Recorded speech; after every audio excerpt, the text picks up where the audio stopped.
Dear students, I am very happy to see you in this video lecture on the course code U18 PCIT 403, course name Software Engineering Methodologies.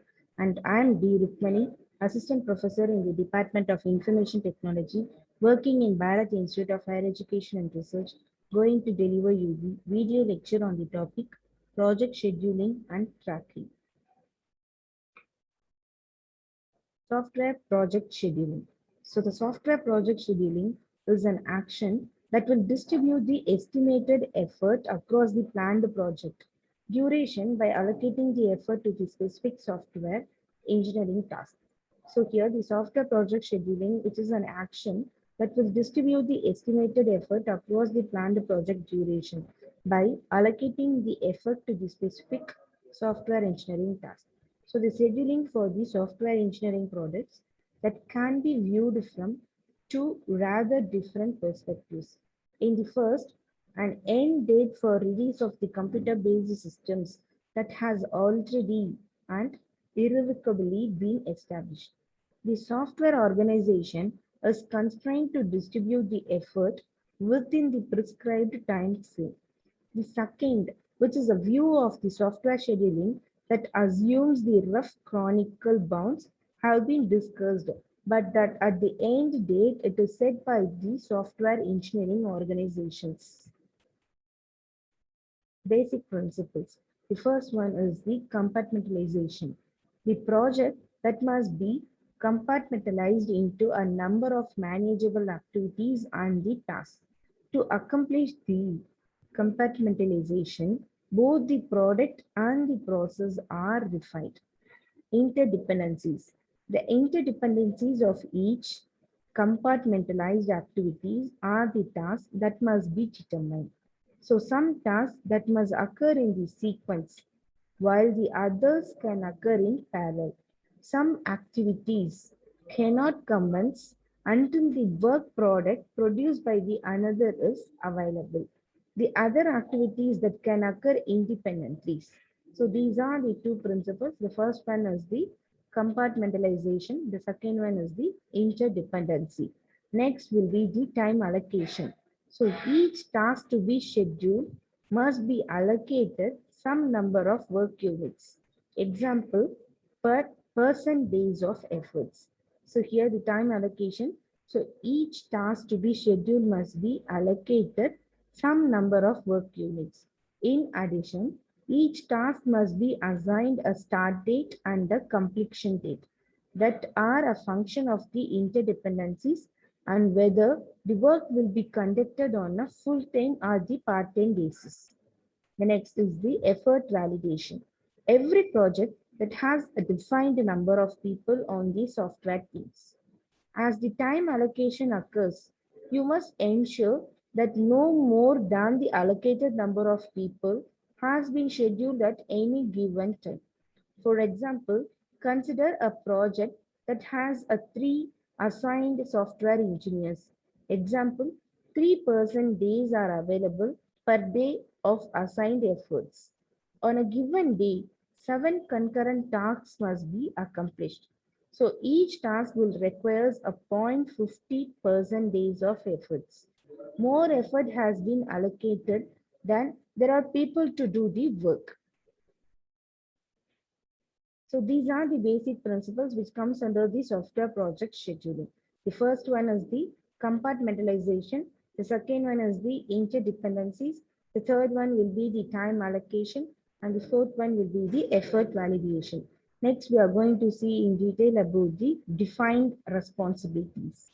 So the defined responsibilities. So here, every task that is scheduled should be assigned to the specific team members. Next one will be the defined outcomes. So here, every task that is scheduled should have the designed outcomes.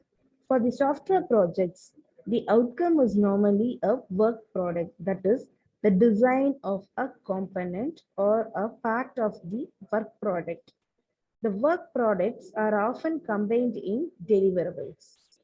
The next one will be the defined milestones. So every task or a group of tasks that should be associated with the project milestones. A milestone is accomplished when one or more work products that has been reviewed for the qualities. So these are the defined responsibilities, defined outcomes, and the defined milestones for the project scheduling. The next one will be the a relationship between a people and the effort.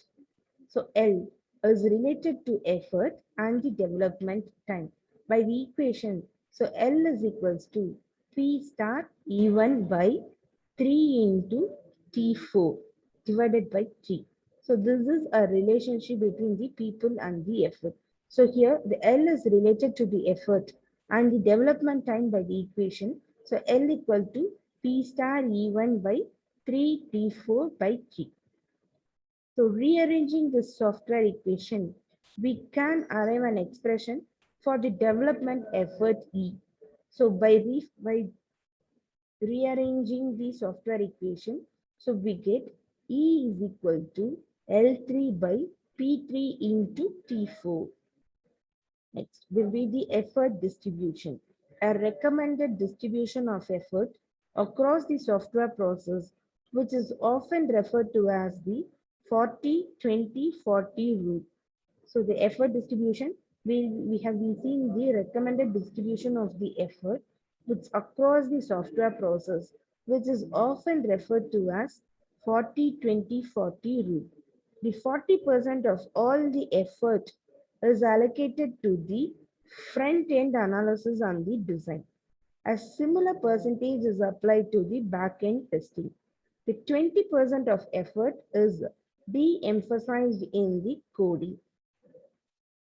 Because of the effort applied to the software engineer, the code should follow with relatively little difficulties. A range of 15 to 20% of overall effort can be achieved. The texting and the subsequent debugging that can be accounted for 30 to 40% of software development efforts. Critically, of the criticality of the softwares often dictates the amount of testing that is required. If the software is a human rated, that is, the software failure can result in the loss of life even with the higher percentages are typical. So this is a diagrammatic representation for the effort cost versus the development. So here we'll be having, in the x-axis we'll be having the development, whereas in the y-axis we'll be having the effort cost. So we'll be marking the effort cost versus development. So we'll be having the impossible regions for the effort cost versus the development. A recommended distribution of an effort across the software process, so which is often referred to as the 40-20-40 rule. So here, the 40% of all the effort is allocated to the front-end analysis and the design, whereas the similar percentage is applied to the back-end. So the first 40 is applied to the front-end, the next 40 is applied to the back-end testing. So the remaining 20% of effort is decomposed in the coding. Because of the effort applied to the software design, the code should follow with relatively little difficulties. With a range of 15 to 20% of overall effort can be achieved. The testing and the subsequent debugging that can account for 30 to 40% of software development efforts. So here we'll be having the criticality of the software, which often dictates the amount of testing that is required. Next is the task network task set. A task set, which is a word breakdown structure for the project. No single task set is appropriate for all the projects and the process models. So it varies depending on the project type and also the degree of the rigor, which is mainly based on influential factors with which the team plans to work. The task set should provide enough discipline to achieve the high software qualities, but it must not burden the software project team with unnecessary works. The purpose of a task network. The purpose of the task network, so which is also called as an activity network. It is a graphic representation of a task flow for a project. It depicts the task length, sequence, concurrencies, and also the dependencies. So points out the inner task dependencies, which helps the manager ensures the continuous progress towards the project completion. So the critical paths are a single path leading from the start to finish in a task network. It contains the sequence of tasks that must be completed on the schedule if the project as a whole is to be completed on schedule. It also determines the minimum duration of the project. So this is what the critical path, a single path leading from the start to the finish in a task network. It contains a sequence of tasks that must be completed on the schedule if the project as a whole is to be completed on schedule. It also determines the minimum duration of the project. Timeline chart. The timeline chart, which is also called as an Gantt chart, which is invented by the Henry Gantt, an industrial engineer on 1917. So here all the project tasks are listed in the far left column. The next few columns that may list the following for each task are projected start date, projected stop date, projected duration, actual start date, actual stop date, and also the actual duration, the task inner dependencies, which is also called as a predecessors. To the far right are the columns representing the dates on the calendars. The length of the horizontal bar on the calendar, which indicates the durations of the task, with multiple bars occurs at the same time interval on the calendars. This implies the task concurrencies. A diamond in the calendar area of a specific task, which indicates that the task is a milestone that has a time duration of 0. The process and the project matrices. The software process and the project matrices are a quantitative measure that enable the software engineers to gain the insight into the efficiency of the software process and the projects conducted using the process framework.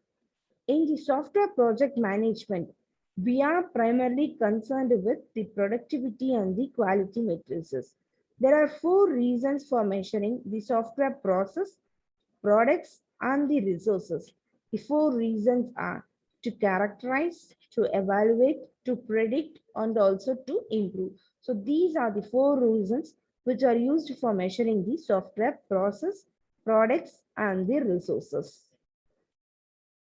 The process and the project matrices. The matrices should be collected so that the process and the product indicators can be ascertained. The process matrices used to provide the indicators that lead to the long-term process improvements. The project matrices will enable the project manager to access the status of ongoing project, will track the potential risk, will uncover the problems before they go critical. They will adjust the workflow or the task.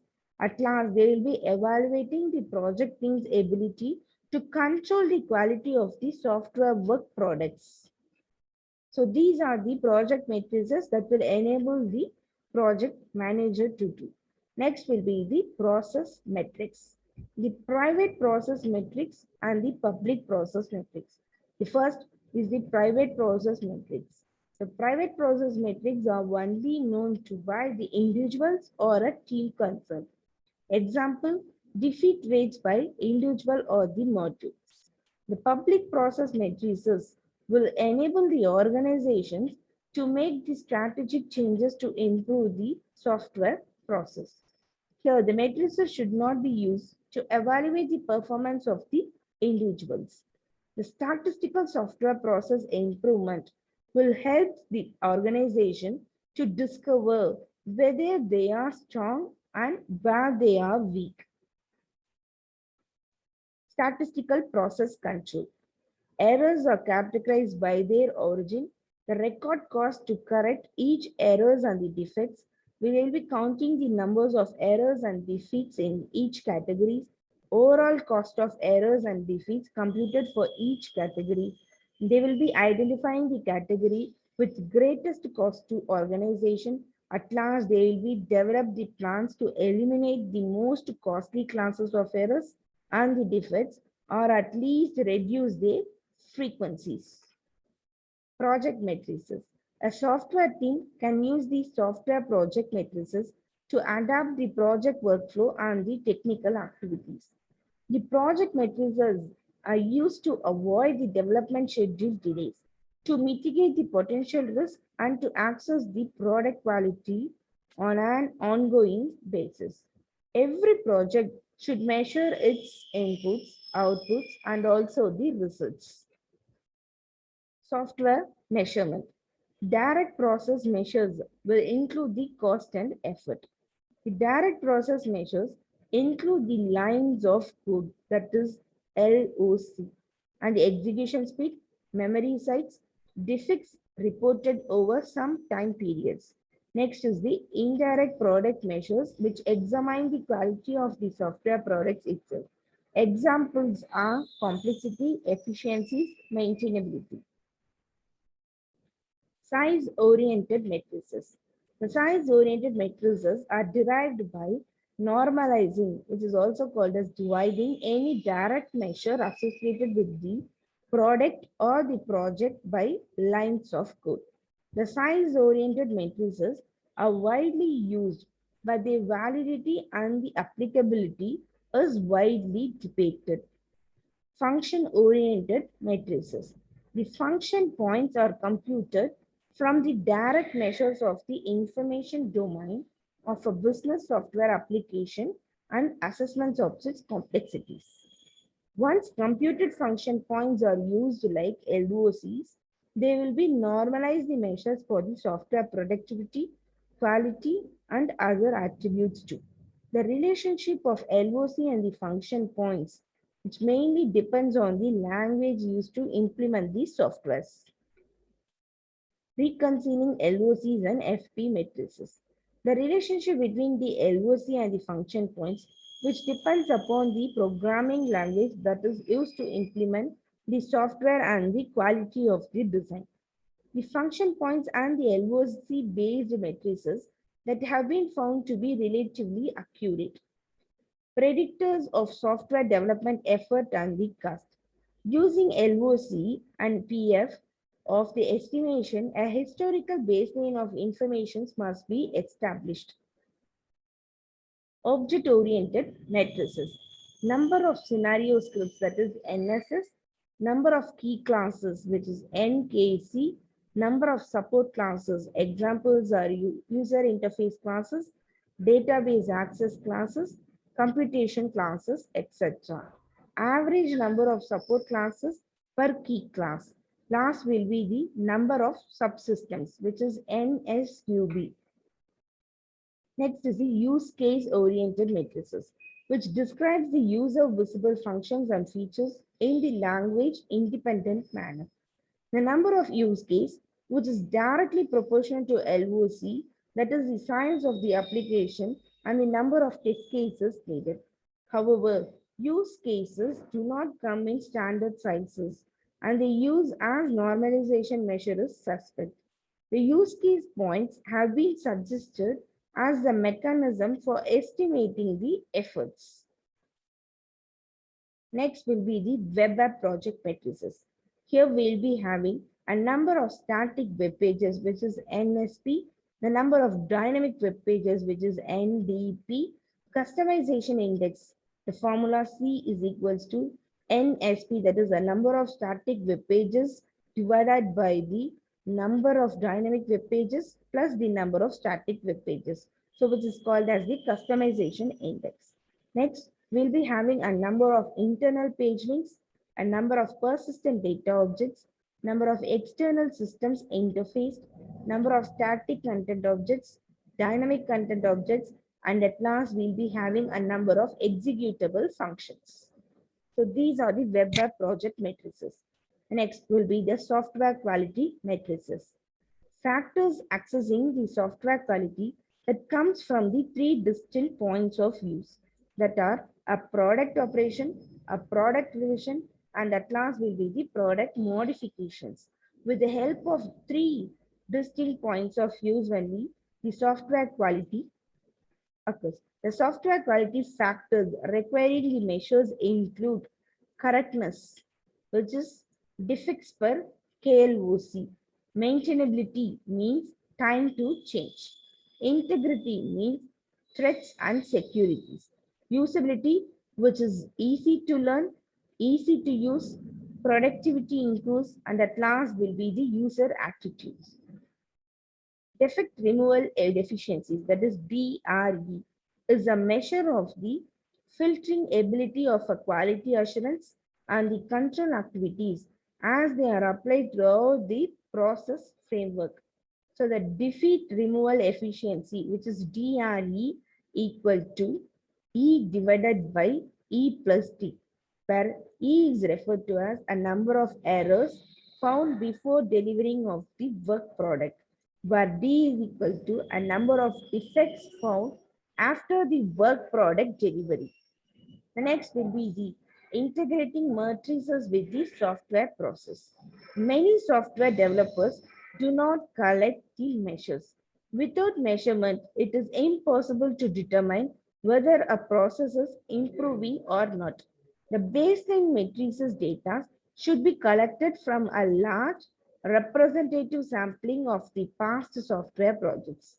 Getting this historic project data, which is very difficult if the previous developers did not collect the data in an ongoing manner. Arguments for software matrices. If you don't measure, you have no way of determining any improvements. By requesting and evaluating the productivity and the quality measures, the software teams can establish a meaningful goals for process improvements. As software project managers are concerned with developing a project estimates, producing the high quality systems, and at last we'll be having a delivering product on time. Using the measurement, we are used to establish a project baseline that helps to make the project manager's task possible. Baselines. Establishing a matrices, baselines can benefit the portions of the process, project, and the product levels. The baseline data must often be collected by the historical investigations of the past projects. That is better to collect while the projects are ongoing. To be effective, the baseline data need to have the following attributes. They are: the data must be reasonably accurate and not guesstimates. The data should be collected for as many projects are possible. Measures must be consistent. Applications should be similar to work that is to be estimated. So these are the effective baseline data need to have the following. Next is the matrices for small organizations. The most software organizations have fewer than 20 software engineers. The best advice is to choose a simple matrices that will provide the value to the organizations and don't require a lot of effort to collect. Even a small groups can expect a significant return on the investment required to collect the matrices if this activity leads to the process improvement. Establishing a software matrices program. So first, we need to identify the business goals.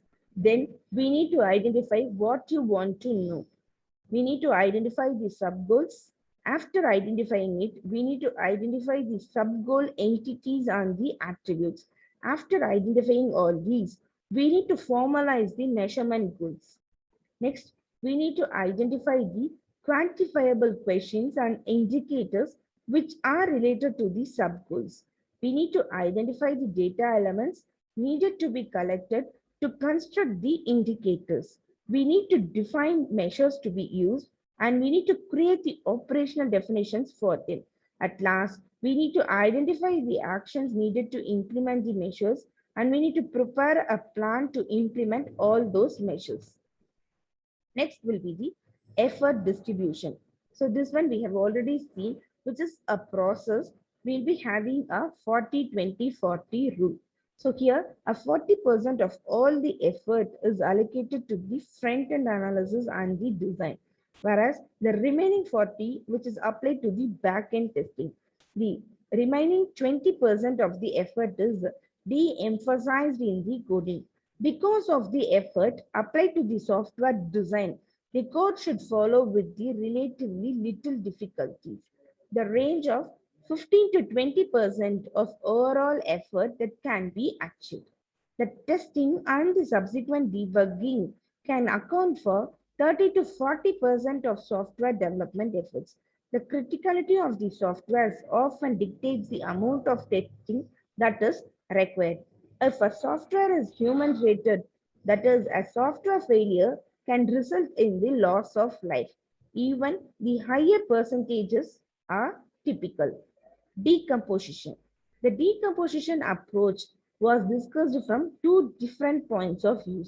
The decomposition of a problem and the decomposition of the process. Next will be the software sizing. The accuracy of a software project will estimate a number of things. The first one will be a degree to which you have properly estimated the size of the product to be built. Next, we need to identify the ability to translate the size estimated into the human effort, calendar time, and the dollars. This is a function of the availability of the reliable software matrices from the past projects. The degree to which the project plan reflects the abilities of the software teams. And at last, we'll be having a stability of a product requirements and the environment that will support the software engineering efforts. Earned value analysis, that is EVS. The earned value system provides a common value scale for every software project. That is a task, which is regardless of the type of work being performed. The total hours to do the whole projects are estimated, and every task is given a earned value based on its estimated percentage of the total. To determine the earned value, the following steps are performed. First, we need to determine the budget cost of work schedule, that is BCWS, which is determined for each work task represented in the schedule. Next one will be the BSWS values for all work tasks are summed to derive the budget at completion, that is BAC, which is a budget at completion. Hence, we'll be having a formula BAC, that is budget at completion, equal to BCWS, that is a budgeted cost of work scheduled for all task K. Next, the value for budgeted cost of work performed BCWP is computed. So here we'll be having a value of BCWP, which is the sum of BCWS values for all the work tasks that have actually been completed by the point in time on the project schedule. Given values for BCWS, BAC, and BCWP, the important progress indicators that can be computed. The first is SPI, which is a scheduled performance index. So SPI is equal to BCWP, which is a budgeted cost of work performed, divided by the budgeted cost of work system S. Schedule variance, that is SV, equal to BCWP minus BCWS. Percent schedule for completion, which is BCWS divided by BAC. Percent complete, BCWP by BAC. Cost performance index, which is CPI, which is equals to BCWP by ACWP. At last will be the cost variance, which is CV, equal to BCWP minus ACWP. So a value, a CPI value close to 1.0 will provide a strong indication that the project is within its defined budget. Here, the CV, which is a cost variance, is an absolute indication of the cost savings or the shortfalls at a particular stage of the project. Like over the horizon radar, the earned value analysis will illuminate the scheduling difficulties before they might otherwise be apparent. So this will enable us to take the corrective action before a project crisis develops. Risk management. The risk concerned with the failure happening, the risk will involve change, such as in the changes in the mind, opinion, actions, or the places. The project risk will identify the potential budgetary, schedule, personals, and the organizations on a software project. The business risk will determine the viabilities of the softwares to be built and often the product or the project. So the candidates of the top 5 business risks are they'll be building an excellent product or the system, building a product that has no longer fits into the overall business strategies, building a product that the sales force does not understand how to sell, losing the support of the senior management, losing the budgetary or the personal commitments. Known risks are those that are uncovered after careful evaluation of the project plan. Predictable risks are extrapolated from past project experience. Risk identification, which is a systematic attempt to specify the threats to the project plan. So here we'll be having a generic risk and the product specific risk. One method of identifying risk, which is to create a risk item checklist. So here in the checklist, we'll be having a product size, business impact, and at last we'll be having a stakeholder characteristics. Next, a process definition, development environment, technology to be built, the staff size, and the experience. Risk projection is also called as risk estimation, which attempts to rate each risk in two ways. The overall risk exposure, that is RE, is determined using the following relationship. RE equal to P into C. Risk refinement. So in risk refinement, we'll be having three subconditions. First, reusable components were developed by the third parties. The design standards for component interface that has not been solidified. Last, the certain reusable components that have been implemented in a language that is not supported on the target environment. Risk mitigation, monitoring, and management. So it mitigates those processes that are under your control before the project starts. Once the project commences, it should assume the turnover will occur and develop the techniques to ensure the continuity when the people will leave. Thank you.